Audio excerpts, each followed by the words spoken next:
I mean, we could sit here for hours and talk about every single hypocrisy that has been foisted upon us, right? I mean, go back to when you weren't even supposed to leave your house. You were supposed to wear a mask and clap out of your window for the nurses.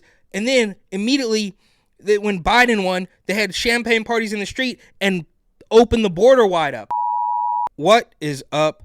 My name is Eric. This channel is called Report and Opine. I am back. This, of course, is the epicenter for all of your current and captivating coastal elite chaos. So please hit that subscribe button, like the video, ring the notification bell, leave a comment or two, share this with a friend. Let's go.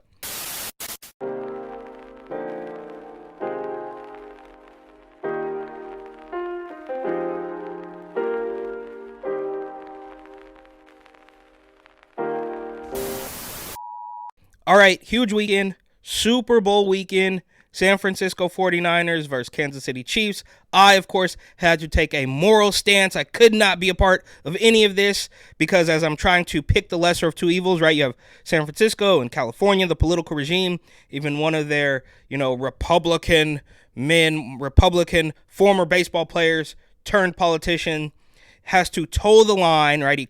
He claims to be a common sense Republican. He's going to bring the state back, but he knows that he's talking to a bunch of brainwashed moron sheep, and the claws of the establishment are so deep into California that he has to take basically every single leftist position to get them to even listen to a word he says.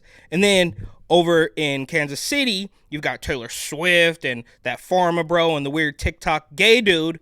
But on the plus side, they have the new firebrand Valentina Gomez, who's gone viral for burning the books, and she is running for Secretary of State. So I'm trying to choose the lesser of two evils and who to root for, but I just couldn't do it. I tried to care. I really did. I wanted to enjoy this, culturally relevant spectacle, but I just could not, and here's why. This is a report from ABC 7 News Bay Area about how GLAAD and the NFL have come together to make everything just a little bit more gay. So while it was already so difficult with all the race baiting and pandering, all of that stuff, it's like, as a Bay Area native, I wanted to enjoy this, but I just couldn't. And they're going to tell you that, the LGBT has come a long way, but there's still plenty more to do. It's just nuts. A night of pride with GLAAD and the NFL. And keep in mind, this is only the third year that this event has actually happened, so huge strides being made in this community. Not a red carpet event, but you can see the purple carpet here, symbolic of the support for the LGBTQ youth with the stand against bullying. LGBTQ youth, here they go again. They're like, we're here to groom the kids, so get used to it. In the LGBTQ community, Lance Bass of NSYNC hosted the event. He came out as gay in 2006. We spoke with former NFL players, cheerleaders, and organizers about coming out and acceptance in doing so. Never in a million years would I thought this. But here's the thing. Who cares? Why don't you let the football players play football? If you're gay and you want to play football, fine. Nobody cares. But just let it be. Why do you have to force your way? You have to weasel your way into every single thing and then turn it gay. And we will also see that as soon as somebody starts, appreciating, enjoying the gay community, then they can't do that either. I mean, it's always a rock and a hard place with these people. This would be a thing, right? But the fact that queer folks have a space to feel seen and heard, it's so powerful. It's such a moment. It's hard, I think. Bro, you're seen and heard nonstop. That's all you do is complain and yell and scream and cry. Everyone has different factors that they bring to the equation, whether it be, where you were born, whether it be the views of your family, of your colleagues, of your communities. In sport, historically, especially football, has not been the most welcoming place. I think there's 16 players in NFL history that have come out. I think events like these, moments like these with the NFL and GLAAD make it easier for the next generation. It was very hard to be the first guy to be in a same-sex marriage as an ex-NFL player, especially being a Dallas Cowboy. You think it's going to be harder than it is, and then you learn that it's really not, and people are more accepting than you think. Exactly, right? Nobody cares. So why do you keep shoving it in our face? Why do you keep trying to sell it to people who don't want it? Bro, we got the memo. Nobody really cares. We're all going to be accepting. It's not that big of a deal. But you just keep screaming and whining and crying about it nonstop, and it's annoying. Life is better when you're being yourself, and people love you more when you're yourself. I think the message here was clear. The LGBTQ community has come a long way, but still has challenges ahead. And that's what he's right. He is right on that. They have come a long way, and you've come far past the point of just regular acceptance, and they're letting you know that we are going to keep doing this. We're going to keep our knee on your neck, so to speak. Then you've got things like this, right? They're constantly saying, I mean, the contradictions, the hypocrisies are never ending, but they say things like, oh, well, why do you even care so much? And it's like, well, I didn't care. Nobody cared. It's not until you started having parades and days and weeks nonstop and trying to sell it to people who didn't want it. And they said, okay, enough of that. And then you got mad because they had an opinion you didn't like and then said, why do you even care so much? And that, I think, is illustrated here. So we saw they tried to turn the NFL gay, and now they are mad because a straight man went into a lesbian bar, even though you're constantly selling us this, that it should all be equal. But then as soon as he tries to partake in one of your events or things or bars or places or safe spaces or whatever, then you're angry about it. You might have seen this drama online recently. Are straight males not allowed to go to a lesbian bar? You should keep in mind that there are very limited spaces, especially for lesbians and queer women, where we can feel safe. These two clips have started important conversations about who can take up space in lesbian bars at a time when there are only around 30 of them left in the US. And it made me wonder, why are there so few lesbian bars? The answer is probably why this person was so protective in the first place. Lesbian bars have been disappearing since the 1980s, when there were around 200 across the US. According to the Lesbian Bar Project, which documents the few spaces left for queer women, non-binary, and trans people. Reasons for the decline range from the boom of online spaces to the prevalence of places that are inclusive of everyone in the LGBTQI+ community. But some of the most striking reasons have to do with gentrification and the gender wage gap. It's just ridiculous. It goes on and on and on. These people are rambling, but the whole thing is collapsing. You can see here, even in the first comment, gender wage gap isn't real. Pay goes to people who do the job. There you go. Simple enough. And here's a good one, sticking with the bar, nightclub, nightlife vibe. Adult dancers in Washington state want a stripper's bill of rights. Here's how it could protect them. I mean, it's always all about them. They don't even understand that you have laws on the book that are supposed to protect you, but you want more. And they don't even realize that most of them live and work in Seattle, and that the laws on the books for most of America just aren't being enforced, so they want something specifically for them. It's completely despicable. Ladies, first of all, I mean, you chose this work, whatever, have at it. We can talk about freedom and all that, but there are already laws that exist that are not being enforced, so you want them specifically for yourself, and that's just not how it works. You wouldn't be having this hard of a time if you didn't pay out, quote-unquote, peaceful protesters, as has happened in Seattle, I believe, right? I mean, that's the reason you have gotten to this point, is because you guys pay out criminals and you talk constantly about racism and gender, and you completely ignore all of the norms, all of the regular laws that have been put into place. You don't want those, but you want them for yourself. We see it all the time. Cori Bush, defund the police, but I need my security. The list goes on. And who would enforce those rules, right? You hate the cops, you paid out the protesters that burned down the city, but now you're needing somebody to enforce the new rules that apply specifically to you? These people just want to gatekeep nonstop, right? So they pretend it's about race, or they pretend it's about gender, but obviously it's not. And they should tout this a little bit more. It is clearly about the content of their character and how much people are willing to toe the line for the narrative. It has nothing to do with race. Ask B. Tatum, ask Larry Elder, ask Candace Owens, Kanye West, the list goes on. That's not really what it's about. It's not about race or gender. But here from the Washington Post, the Washington Compost opinion column, Gen Z might be the MAGA movement's undoing. So this is why they love the LGBTQ indoctrination, groomers club so much. They say 4 times indicted former President Donald Trump. That was you guys. You were all part of that. It's like, these people are just ridiculous. Like, didn't you see how many times we tried to throw nonsense at him and you're still going with it? Yeah, because we live and we breathe. Anyways, Trump has been successfully selling white Christian nostalgia, racism, and xenophobia to his base. However, the Public Religion Research Institute's massive poll of 6,616 participants suggests that what works with his base might pose an insurmountable problem with Gen Z teens and Gen Z adults who are younger than 25. Demographically, This cohort of voters bears little resemblance to Trump's older, white, more religious followers. I mean, what white, religious, old, what does it have to, everybody can see it. You can see hundreds, thousands of street videos of the hood, the Chicago voters. I mean, it never stops. And they just, again, I can't stress this enough. You kind of have to respect their commitment to the narrative, their commitment to the delusion. But it goes on. In addition to being the most racially and ethnically diverse generation in our nation's history, Gen Z adults also identify as LGBTQ at much higher rates than older Americans. And there you have it. That's why they love to push this so much. That's one of the reasons they love to do this so much. And for the record, the T of LGBTQ, BBQ, CIA+, whatever fame, the T, and I've said this several times before, is the big ask. If you can convince somebody that a man can magically become a woman, man, woman, child, follow the science, throw it all out the window, everything else becomes very easy. And this is a perfect encapsulation of the problem. This clip, I think, is probably a couple of years old by now, but it does make the rounds every couple months, every couple weeks, whatever it is, and it is just the perfect example of the problem. So do you think it's okay to transition children? Yeah. To Christianity? No. There you have it. Obey our new weirdo religion. And who would I be if we didn't discuss the migrants at least a little bit? From NBC New York, the Manhattan District Attorney released new body cam video in the brawl involving NYPD officers in Times Square, a melee that sparked outrage over the prosecutor's handling of the case.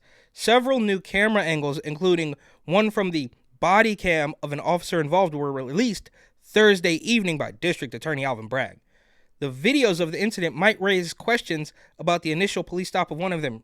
Well, no, it wouldn't. And this is real CW2 gulag type of stuff. Dude, these people should be treading very lightly. I mean, that's putting it nicely. They should not be here, of course. And now Mayor Eric Adams is going to give them all this money. And it is a complete and total hijacking of America's largest city. And they are taking, if this is not an invasion, I don't know what is. The news wants us to believe we should be asking questions about why they were stopped. We should be asking questions about why they're here, obviously.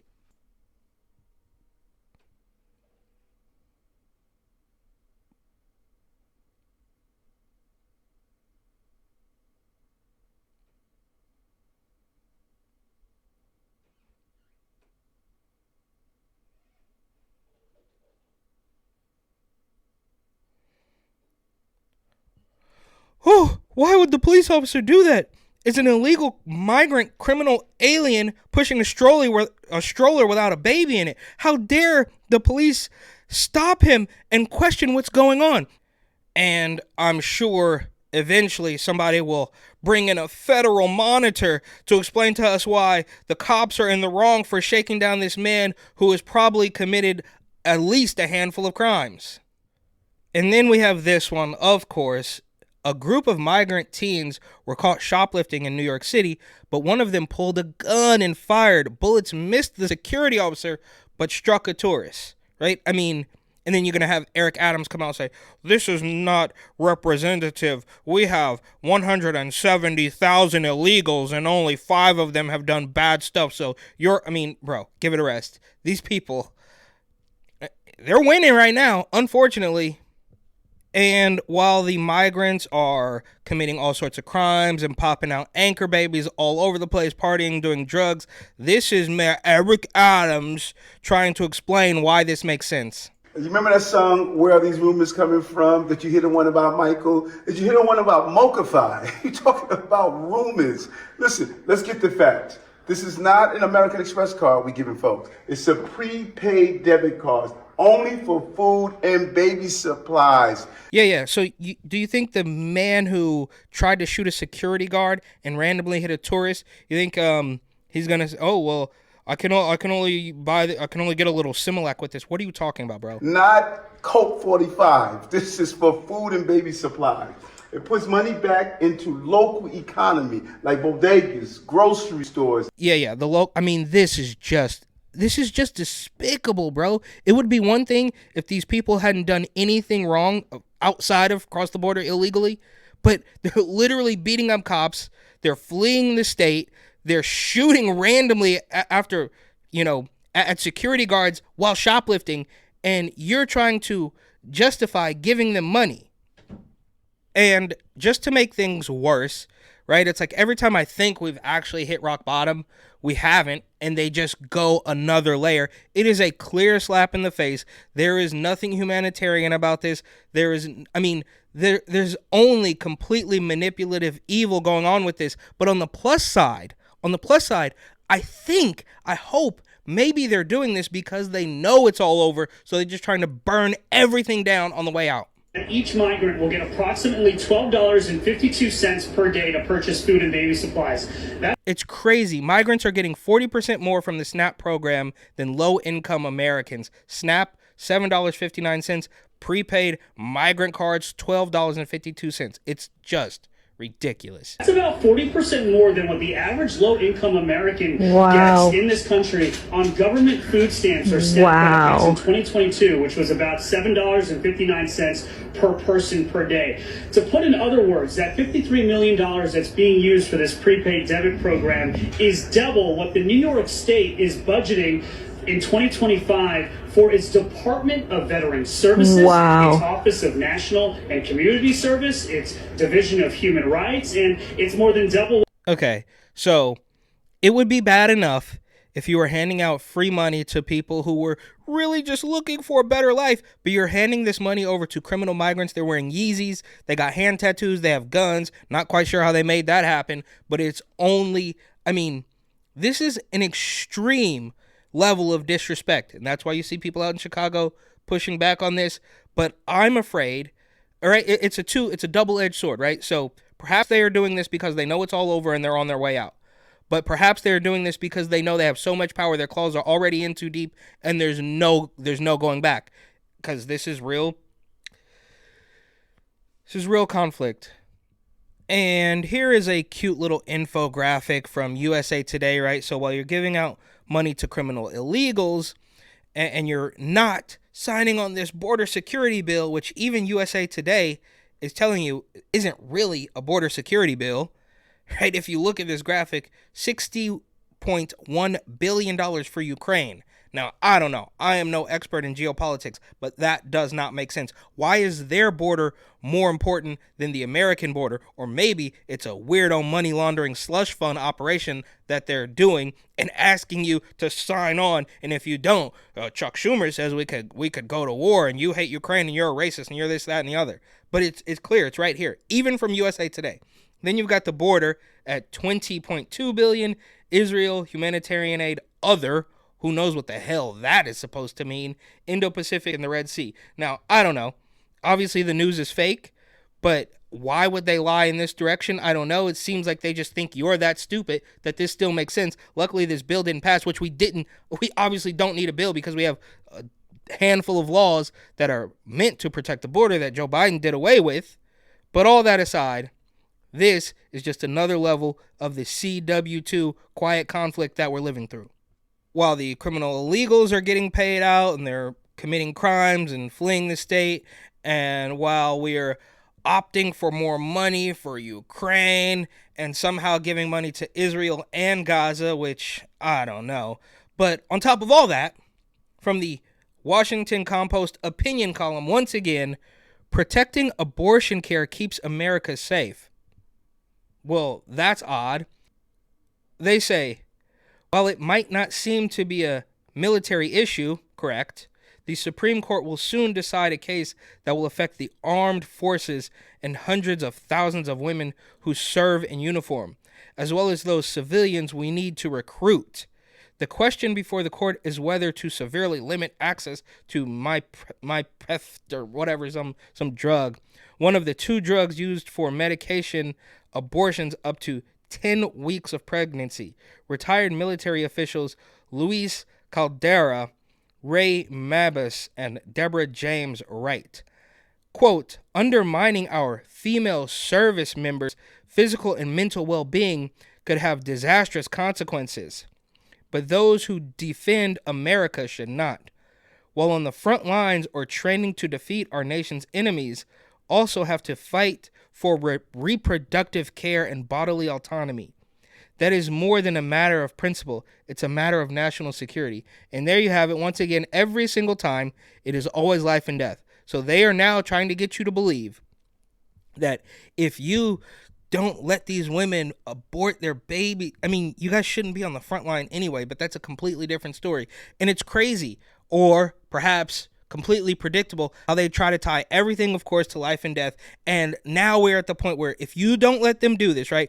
Before, we saw a couple days ago, well, if you don't let these women bend their baby, then they're going to die, even though they want to use those tiny little far-fetched, very rare situations to blanket everything else, because we know that their arguments are wholly dishonest at their very best. But now, if that didn't get you, they're going to let you know that, well, if you don't let us do this, then it's going to be a threat to national security.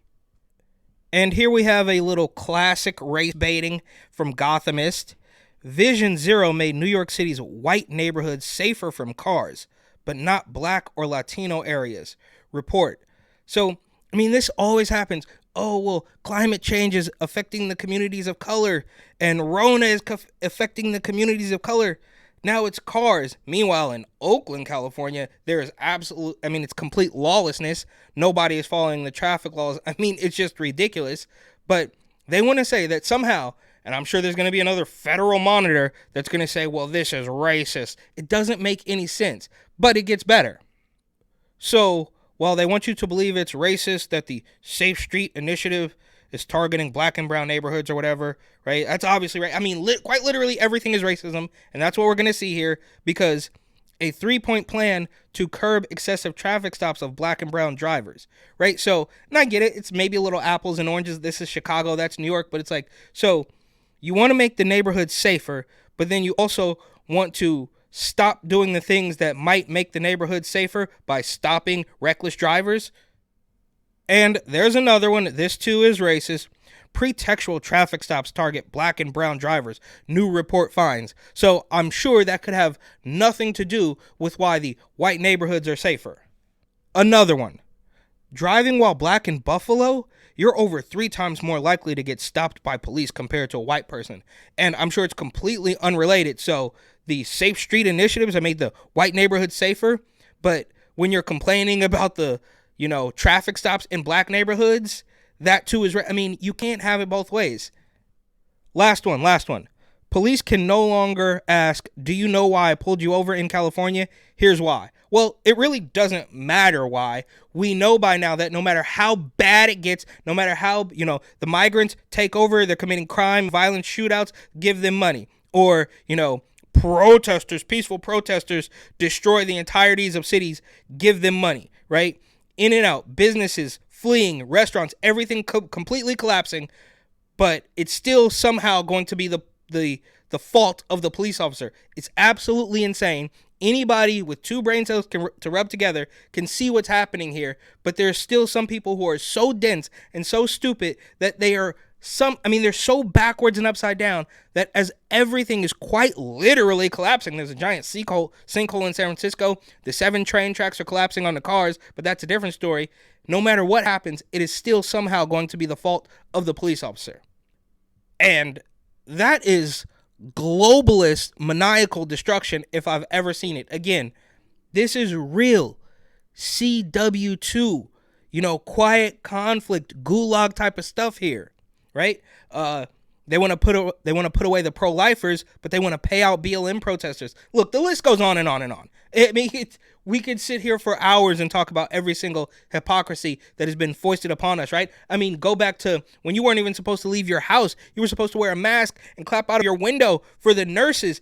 And then immediately, when Biden won, they had champagne parties in the street and opened the border wide up. It's never ending. All right, I guess that's it. Non-stop dystopia. We have to make the best of it, which is why I've got a funny clip. My daughter. She wants to be an actress. Oh, does she? She's great. Maria Sofia. There she is. Hi, baby. She'd be perfect for your new show. What? Her? Larry David, pilot in Dead at Netflix. Right? Look, there's nothing for her in the show. There's no part for her. Casting the role of Marcia Lifshitz. That's That's for a Jewish girl from Brooklyn who's an aspiring ballerina. Maria. What? Maria Sophia, come here. You gotta meet her. Hi, baby. Hi. This is Larry David.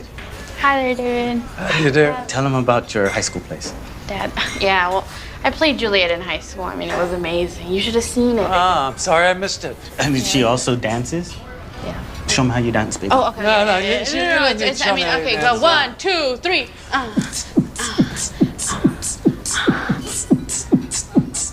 Rewind. That's very good. Very good. Bravo. Yes, excellent. Good job. Very good. That's not the whole thing. There's a flip Yeah, at I'm the sure. end. I'm sure. Yeah. Go ahead and sing. Yeah. I'm gonna talk to Larry. Oh, talented girl, for sure.